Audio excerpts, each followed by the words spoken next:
ரிலேஷன்ஷிப்ல இந்த பிரச்சனை, அந்த பிரச்சனை அப்படின்னு எக்கச்சக்கமான பிரச்சனைகள் நெறைய இருக்குங்க.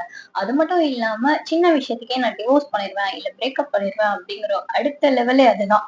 இந்த மாதிரி ரிலேஷன்ஷிப்ல இஷ்யூஸ் இருக்கு அப்படின்னா, நீங்க பண்ற தப்பு என்ன அப்படிங்கிறத இந்த வீடியோ ஃபுல்லா பார்த்து தெரிஞ்சுக்கோங்க.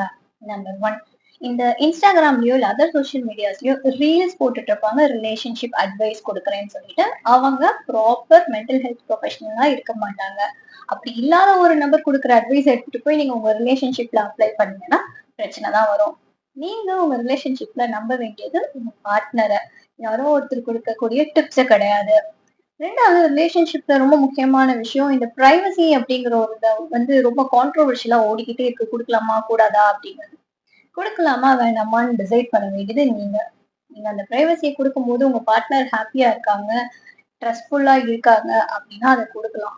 நீங்க குடுக்கும்போது அது ப்ராப்ளமேட்டிக்கா மாறுது அப்படின்னா, அது என்னங்கிறத நீங்க யோசிச்சு சரி பண்ண வேண்டிய விஷயமா இருக்கும்.